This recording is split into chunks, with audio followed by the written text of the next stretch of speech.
Ito naman ay panalangin para sa mga traidor. Ikaw po ba ay minsan nang naloko or kaya po ay natraidor ka na, nakakilala ninyo at mahal nyo pa sa buhay? Mainam na dasalin nyo po ito, usalin mula sa inyong pong puso ang panalangin na yan. Isang beses nyo lamang po yan dadasalin para siya po ay karmahin sa kanyang ginawa or kaya po hindi muli tumalab sa inyo kung ano man ang panalangin niya ng masama or yung pagtatraidor niya ay hindi na muli ito uubra pa sa inyo. Hindi ka natatalaban ng mga ganyan. Kaya gawin nyo po ito, dasalin nyo po ito bago ka umalis ng inyong pong bahay, lalo na kung meron kang transaksyon doon sa tao na parang alanganin ka sa taong ito at maaaring ikaw ay maggamitan ng kaliwa or kaya ikaw ay matraidor na naman.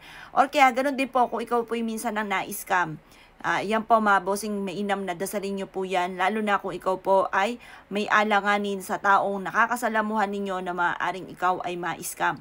Or pwede nyo rin itong dasalin sa umaga, kaya kung sino man ang inyong nakakasalamuha ay hindi ka na mai-scam pa niya.